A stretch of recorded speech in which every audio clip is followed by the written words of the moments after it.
이 시간에 다 같이 하나님을 경외하는 마음으로 자리에서 다 같이 일어나셔서 오늘 우리에게 주시는 하나님의 말씀 고린도전서 14장 1절에서 19절 말씀을 함께 교독하시겠습니다.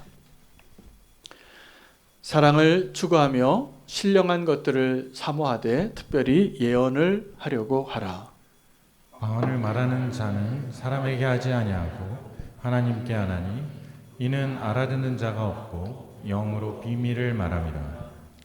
그러나 예언하는 자는 사람에게 말하여 덕을 세우며 권면하며 위로하는 것이요 방언을 말하는 자는 자기의 덕을 세우고 예언하는 자는 교회의 덕을 세우나니. 나는 너희가 다 방언하기를 원하나 특별히 예언하기를 원하노라. 만일 방언을 말하는 자가 통역하여 교회의 덕을 세우지 아니하면 예언하는 자만 못하니라.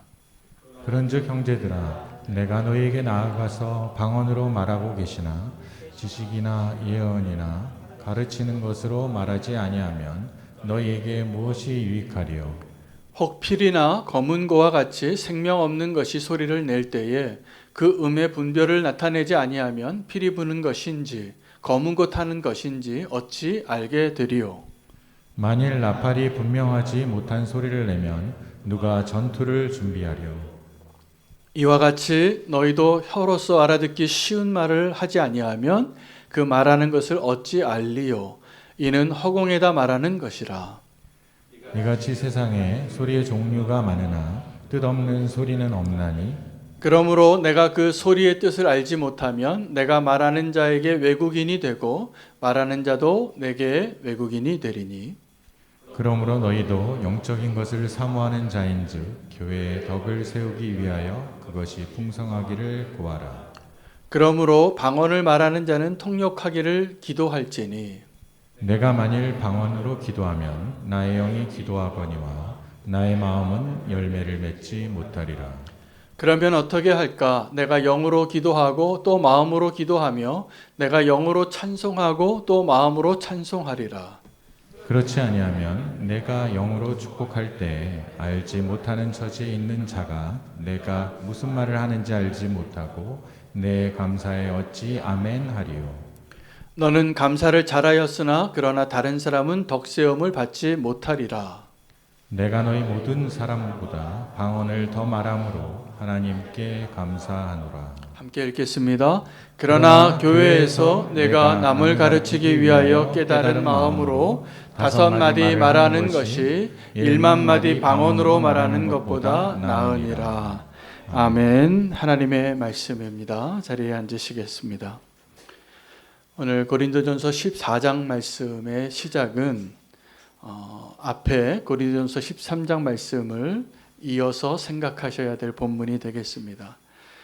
고린도 교회를 향한 바울의 편지의 내용 가운데 가장 핵심이 있다면 고린도전서 13장 말씀입니다.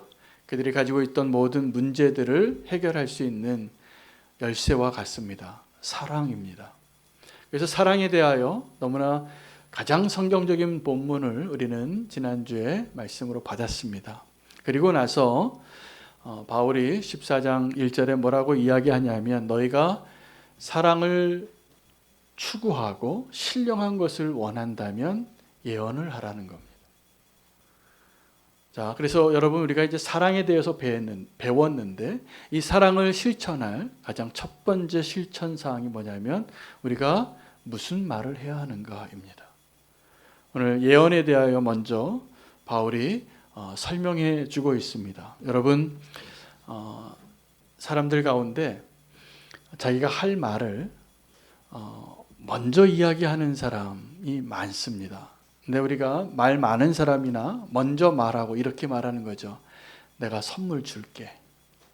또 이렇게 말하는 분들이 많습니다. 내가 웃기는 얘기 해줄게. 이렇게 말하면 하나도 안 웃깁니다. 그리고 내가 선물을 주겠다고 이야기하고 선물을 주면 하나도 감동이 안 됩니다. 우리가 먼저 말해야 할 게 있고 나중에 말해야 할 게 있습니다.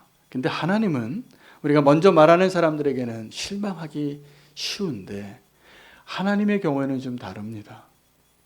하나님은 먼저 말씀하시는 분이십니다. 그 말씀하시는 것을 그대로 성취하실 능력이 있기 때문에 그렇습니다.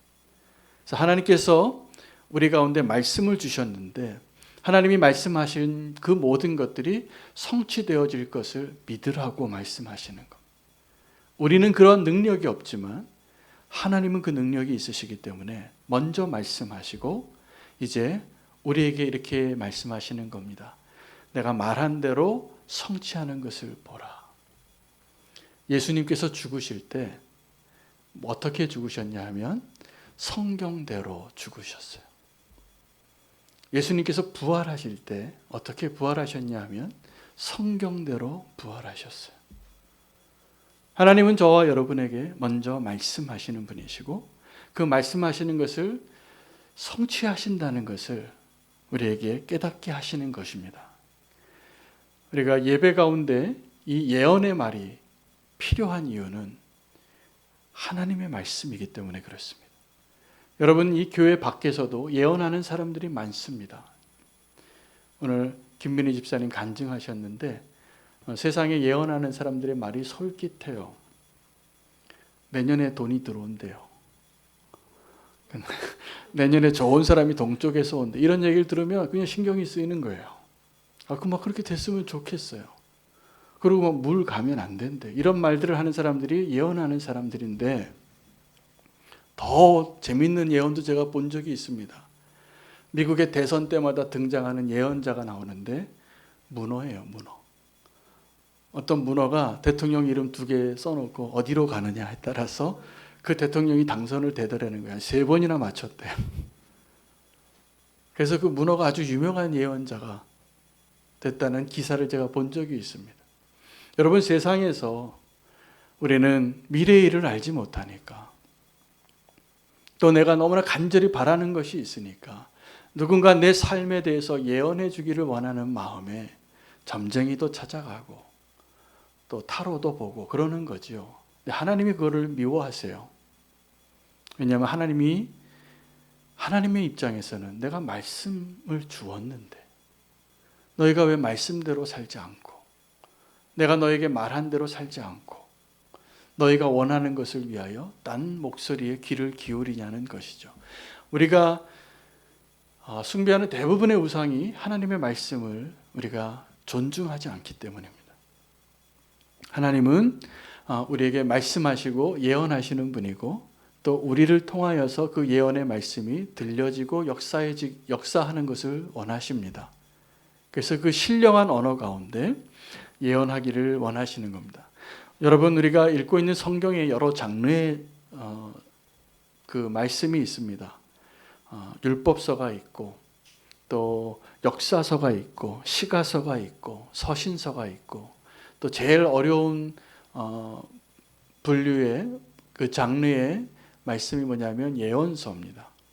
구약에는 소선지서, 대선지서, 예언에 해당이 되죠.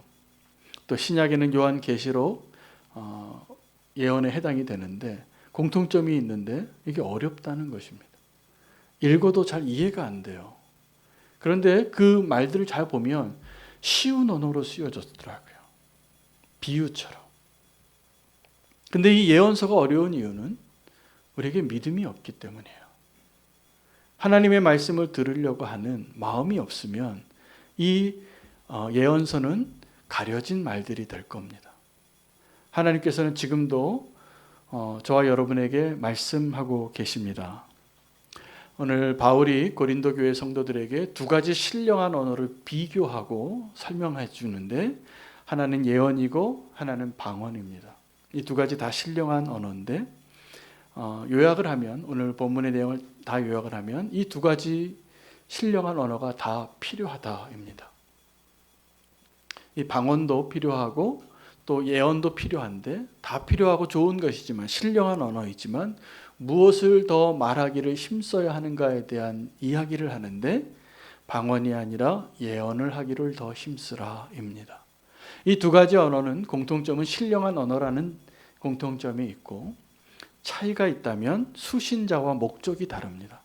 이 방언은 하나님에게 하는 언어입니다. 영이 하는 말이에요. 그리고 이 예언은 사람에게 하나님이 하시는 말씀이에요. 대상이 달라요. 우리가 똑같이 내 입으로 나오는 말이지만 그 말의 수신자가 다른 것이죠. 그래서 방언을 이야기할 때는 하나님께 내 영이 막 고백하는 것이기 때문에 그 방언 기도를 통하여 내 영이 삽니다. 그래서 방언 기도 하시는 분들이 그 경험이 있을 거예요. 방언 기도를 하면 회개가 터져 나오고 무너졌던 내 영이 살게 되고 그 영의 회복으로 인하여 내 마음도 회복되어지고 몸도 회복되어지는 걸 경험할 때가 많습니다. 방언 기도는 참 하나님의 놀라운 선물입니다. 그래서 개인의 영성을 위해서 필요한 게 뭐냐면 방언 기도예요. 영으로 기도하는 거예요. 또 하나의 언어인 이 예언은 사람에게 하는 것이고 목적이 달라요. 공동체의 영성을 위해서 하나님이 허락하신 선물이에요. 오늘 이 예배의 자리에서 하나님께서 제가 오늘 예배 임사자들 가운데 제일 많은 시간을 마이크 앞에 지금 서 있습니다. 그런데 바울이 이야기한 그 예배의 자리에서의 예언은 오늘 목사가 설교하는 것과 같은 이 시간이에요. 하나님의 말씀을 선포하는 거죠. 무엇을 위해서요? 공동체의 유익을 위하여. 이 공동체의 유익을 뭐라고 표현했냐면 덕을 세운다라고 표현을 했습니다. 근데 이 덕을 세운다라는 표현은 영어로는 edify라는 뜻인데 정신을 고양한다, 더 촉진시킨다, 더 유익을 얻게 한다 이런 뜻이에요. 그러니까 이 방언 기도를 하게 되므로 내 영이 살고 개인의 영성이 건강해지는 것이고 예언을 통하여서는 이 공동체가 살고 하나님의 말씀이 들려지고 하나님의 말씀이 역사하는 그런 일들이 일어나게 되어지기 때문에 바울의 입장에서는 이 두 가지 언어 가운데 방언보다는 이 공동체로 모였을 때 예언을 하라는 거예요. 여러분 기도의 자리에서 새벽 기도에서 우리가 새벽 기도 그 예배의 자리에서 말씀 끝나고 개인 기도 시간이 있으면 두 가지 종류의 기도의 언어로 섞여지더라고요. 하나는 방언 기도하시는 분이에요. 소리가 크고 뜨겁게 기도하세요. 근데 또 하나는 주님의 음성을 좀 들으려고 애쓰시고 침묵 기도하시는 분이에요. 근데 동일한 시간에 동일한 장소에서 이 두 개의 언어가 섞여 있는데 이걸 해결할 수 있는 방법을 찾느라고 모든 교회가 고민을 하게 되는 거죠. 그래서 그 해결책이 뭐냐면 배경음악을 까는 거예요. 찬양으로. 그러면 찬양에 묻혀서 다른 사람의 방언 기도가 내 귀에 좀 들리지 않고 여러분 방언하시는 분들은 그걸 아셔야 됩니다. 지금 나는 내 영이 살아서 방언 기도를 하지만 그 방언 기도에 시험 드는 분도 있다. 초신자들 가운데 그래서 교회 떠난 분들이 적지 않아요. 간증을 들어보면. 그 이해가 안 되는 언어인데 우리 가족이 엄마가 이상한 사람이 된 것 같이 느껴서 교회를 나오지 않았다. 이런 간증 제가 여러 들었습니다. 여러분 근데 우리가 이 예배 안에서 초대교회는 지금 이렇게 잘 질서정연하게 예배를 드리지 않았습니다. 교회의 예배의 전통이 아직 세워지지 않아서 성령님이 인도하시는 대로 어떤 분이 방언으로 얘기하기도 하고 예언으로 하기도 하고 통역을 하기도 하고 또 하나님의 영에 충만해서 그 다음 사람이 일어나면 잠잠해지기도 하고 이런 많은 참여와 또 아주 다이나믹한 예배의 형태로 예배했다는 것을 오늘 이 고린도전서만 봐도 알 수 있습니다. 아직 교회의 전통, 예배의 전통이 세워지지 않았기 때문에 바울은 서신서에 이렇게 예배하라고 가르쳐주고 있는 부분도 굉장히 많습니다. 예를 들면 머리에 두건을 쓰는 것, 여자가 앞에 나와서 말을 하는 것 이런 것들이 아직 질서가 세워지지 않은 그 예배의 모습 가운데 필요하니까 그렇게 충고했던 것이죠. 여러분 두 가지 언어가 이렇게 섞여 있을 때 우리가 음악으로 두 가지를 다 이렇게 살리려고 절충안을 잘 찾았지만 찬양으로 사실은 방언하는 은사를 가지신 분이 꼭 구해야 할 것은 교회의 유익을 위해서는 이 방언을 통역하는 은사를 구하는 겁니다. 그래서 내가 지금 나도 모르는 말을 영의 언어로 말을 하고 있는데 여러분 진짜 방언은 내가 무슨 말 하는지 나도 몰라요. 영이 기도하는 거기 때문에. 그래서 성령으로 그 내용을 통역하는 그러한 일들이 필요하다고 말하고 있는 것입니다. 여러분, 통역을 해보시면 통역이 참 어렵습니다. 두 가지 언어를 다 알아야 하는데 통역자가 지금 말하는 강사의 언어보다 듣는 사람의 언어를 더 잘 알아야지 그 메시지가 훨씬 잘 전달됩니다. 영어로 설교하는 분을 내가 한국말로 통역을 할 때 내가 한국말을 더 잘하면 내 모국어가 한국어일 때 통역을 더 잘합니다. 근데 어떤 분이 통역을 하는 걸 봤는데 이분은 영어 실력이 아주 탁월한 분인데 영어를 굉장히 잘하는 분인데 제2교포예요. 그래서 한국어를 잘 못하셔서 이 영어는 자기는 잘 알아듣는데 이 전달하는 게 어려워요. 그러면 어떻게 됩니까? 듣는 사람이 이 강사의 말을 제대로 이해하기가 아주 불편해지는 거죠. 여러분, 교회가 사실은 사명이 있어요. 이 하나님의 말씀이 우리의 귀에 들려지고 누군가에게 전파되어지기 위하여 통역하는 일을 잘 해야 합니다. 그 통역을 제대로 못해서 지금 우리가 교회로서의 사명을 많이 잃어버리고 있어서 교회 안에서의 그런 언어의 혼잡한 문제뿐만이 아니라 사실은 우리가 선교적으로 어떻게 이 하나님의 말씀을 전해야 하는 일에 실패하고 있는 이유가 따로 있습니다. 오늘 이 언어에 대하여 바울이 사랑을 실천하기 위하여 이야기하는데 제가 그러면 우리는 어떤 언어를 사용해야 하는가? 라고 묵상하다가 성경에서 두 가지 언어를 발견합니다. 하나는 창세기 11장에서 발견하는 언어예요. 바벨의 언어입니다. 또 하나는 사도행전 1장에서 발견하는 언어예요. 성령의 언어예요. 여러분, 바벨의 언어는 어떤 것이냐면 우리가 저 높은 곳으로 올라가자는 언어예요. 사람들이 다 모여서 바벨탑을 쌓을 때 뭐라고 얘기했냐면 우리가 다 같이 뜻을 합하여 우리의 이름을 저 하늘에 대자. 그것을 세상에서는 뭐라고 이야기하냐면 성공이라고 말하고 다 그 말을 해요. 그 바벨의 언어를 사용해요. 여러분, 바벨의 언어가 무엇을 토대로 하고 있냐면 비교합니다. 그래서 내가 저 사람보다 더 많이 가지면 행복하다고 생각해요. 내가 저 사람보다 더 승진하고 더 성공하면 행복할 거라고 믿어요. 이게 바벨의 언어예요. 하나님께서 우리가 어떤 언어를 사용하시든지 우리가 꼭 알아야 될 것은 하나님이 들으신다는 거예요. 바벨탑을 쌓았을 때 하나님께서 바벨탑을 보시기 전에 뭘 하셨냐면 그들의 언어를 들으셨어요. 그들이 말하는 걸 들은 거죠. 자, 우리가 우리의 이름을 대고 저 하늘에 올라가자 라고 이야기하는 것을 하나님이 들으시고 어디 한번 보자고 내려오신 거예요. 보니까 대단한 건축물이 올라가고 있었습니다. 하나님께서 그 바벨탑을 향하여 행하신 응답은 그 바벨탑을 무너뜨리고 그들의 언어를 혼잡하게 하고 그들을 온 지면에 흩으신 것이 하나님의 은혜입니다. 구원을 위한.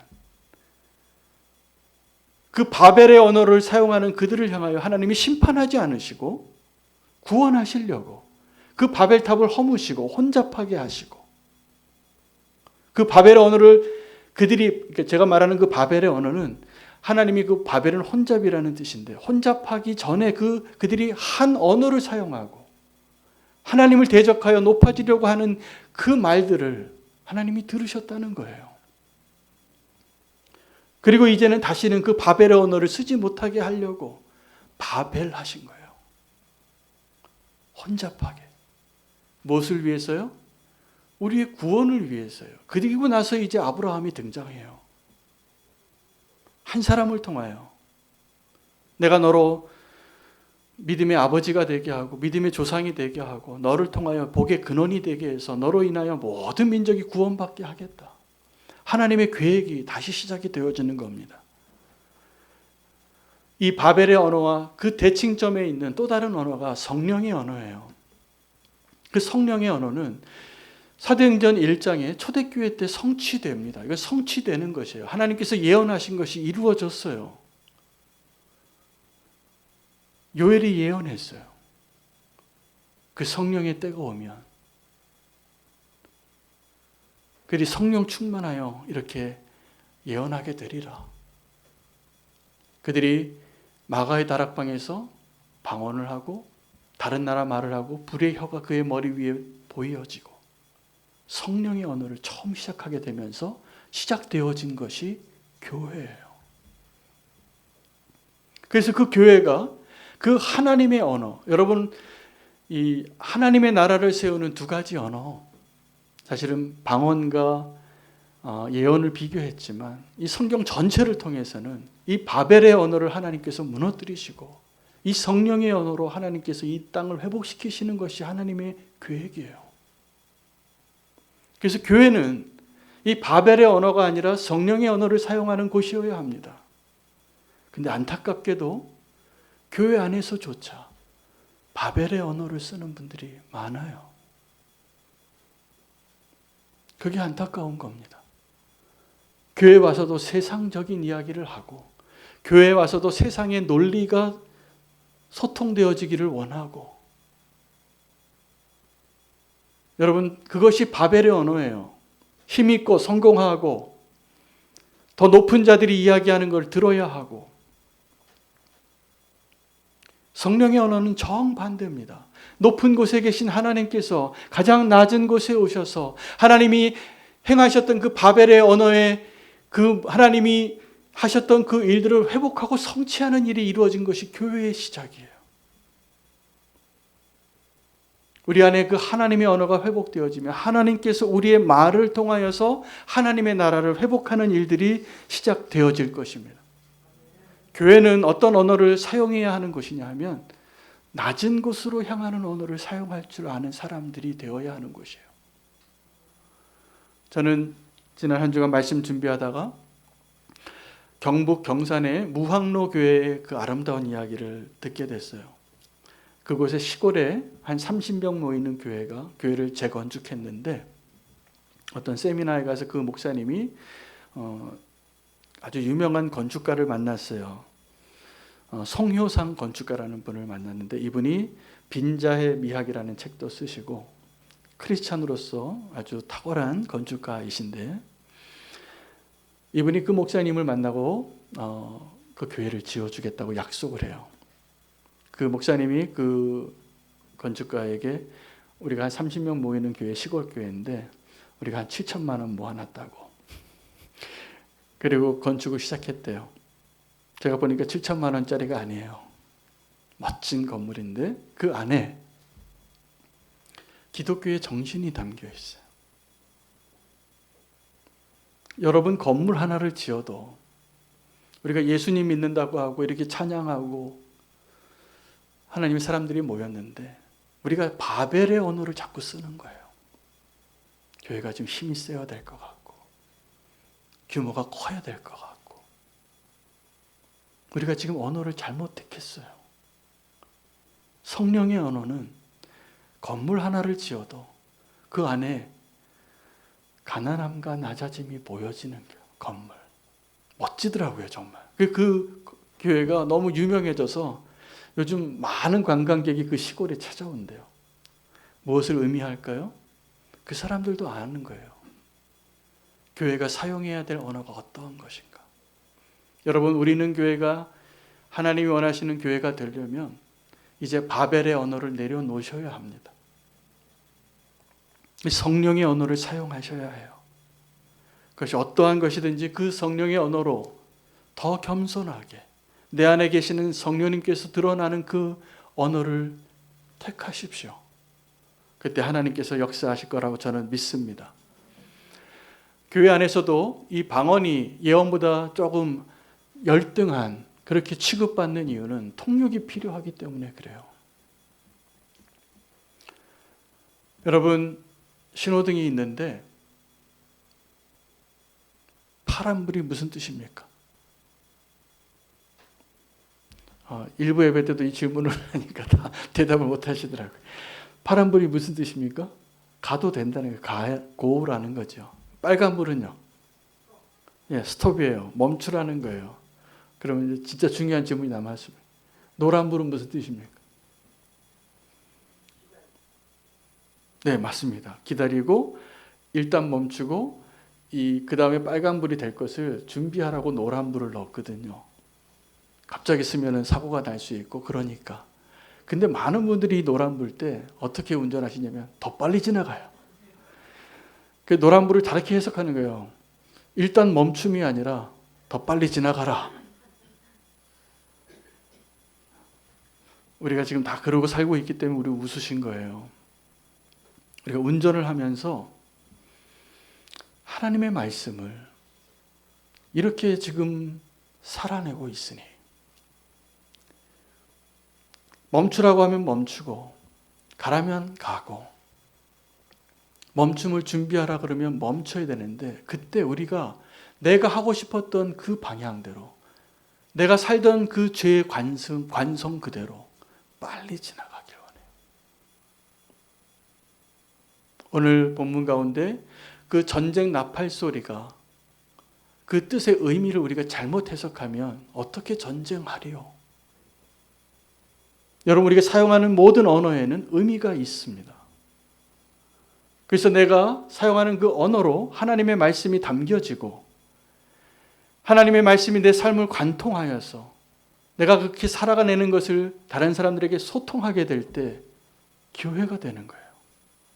교회는 벽돌로 세워지는 것이 아니라 오늘 저와 여러분이 어떠한 언어를 사용하느냐에 따라서 교회가 세워지기도 하고 무너지기도 합니다. 위험한 언어를 사용하는 분들이 적지 않아요. 교회에서도. 어떤 언어가 위험한 언어입니까? 불평하는 거죠. 판단하고 정죄하고 심지어 거짓말까지 하고 이런 언어들은 굉장히 위험한 언어들이에요. 근데 하나님이 원하시는 성령의 언어는 어떤 것이냐면 살립니다. 위로합니다. 진실을 말합니다. 그리고 그 진실 위에 믿음으로 말합니다. 이런 언어가 우리 가운데 있어야 돼요. 똑같이 정탐하러 갔는데 믿음의 말을 한 사람은 또 인간적인 말을 한 사람은 그 결과가 너무나 달라졌어요. 여러분, 그 이스라엘 12지파의 한 명씩 대표로 나온 사람이 그 정탐을 하고 나서 그들이 무슨 말을 할 때 하나님이 뭐라고 얘기하셨는지 아십니까? 내가 들었다는 거예요. 여러분, 우리가 어떤 언어를 사용할 것인가를 결정하시기 위하여 두 가지를 아셔야 되는데, 하나는 지금도 하나님께서 우리에게 말씀하신다는 사실과 또 하나는 하나님께서 내가 하는 말을 들으신다는 사실이에요. 우리가 이것을 의식하지 않으면 우리는 지금도 분명히 바벨의 언어를 말하고 있을 겁니다. 우리가 이것을 의식하게 된다면 하나님의 말씀밖에 할 이야기가 없어요. 여러분, 우리가 믿는 이 성도 교회를 초대교회에 또 교회 부흥이 있을 때마다 청교도 시대에 뭐라고 말했냐면 이 사람들이 말씀의 백성들이라고 그랬어요. 말씀대로 사는 사람들이다. 그렇게 이야기했어요. 여러분, 우리가 지금 무슨 말을 하는가를 바벨의 언어가 아니라 성령의 언어로 이야기하기를 원하신다면 하나님이 말씀하시는 것을 들으십시오. 그리고 내가 말하는 것을 하나님이 들으신다는 것을 잊지 마십시오. 그리고 이제 내가 하는 말들은 내가 말한 대로 되어질 것입니다. 하나님은 말씀으로 이 세상을 창조하신 것처럼 지금도 그 하나님의 말씀이 저와 여러분의 인생 가운데 들려져서 우리의 삶이 그 말씀이 관통되어질 때 내가 그 말씀대로 변화되어지는 것을 통하여 하나님께서 저와 여러분을 통하여 이 교회를 통하여 하나님의 말씀의 역사가 지금도 이루어지기를 갈망하시는 분이세요. 근데 하나님께서 말씀하시고 하나님께서 들으신다는 것을 인정하지 않으면 우리는 또 한 번의 사사시대를 삽니다. 그들의 시대에 왜 하나님의 말씀이 희귀해졌겠어요? 듣지 않아서요. 하나님의 말씀을 듣고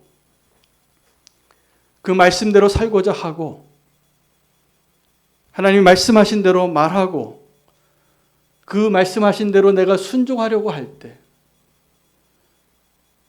기대하셔도 좋습니다. 하나님께서 저와 여러분을 기적의 사람으로 만드실 거라고 저는 믿습니다. 내가 말한 그대로 내 삶이 되어지고 내가 말한 대로 하나님이 일하실 것을 믿으십니까? 내가 무슨 말을 하느냐가 중요해요. 지금도 불평하고 원망하고 누군가를 정죄하고 판단하고 거짓말을 하고 악한 말을 하고 죽이는 말을 하고 상처 주는 말을 하고 나 하나 살겠다고 알지 못해서 우리의 말이 바뀌면 저와 여러분의 삶이 바뀌고 이 세상이 바뀔 겁니다. 우리가 말씀의 백성인 것처럼 우리가 믿는 그 하나님이 말씀의 하나님이세요.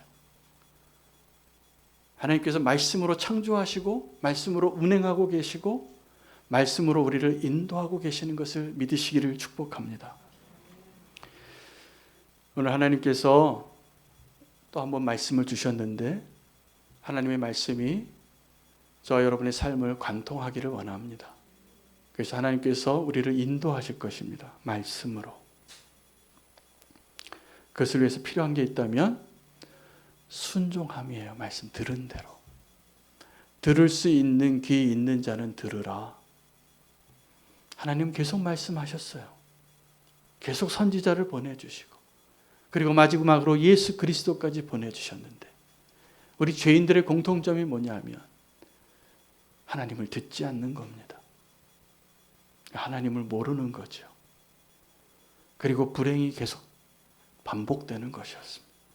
오늘 하나님의 말씀이 저와 여러분의 귀에 들려지고 말씀대로 순종하기를 기뻐하는 저와 여러분 되시기를 축복합니다. 오늘 결단하며 나아가겠습니다.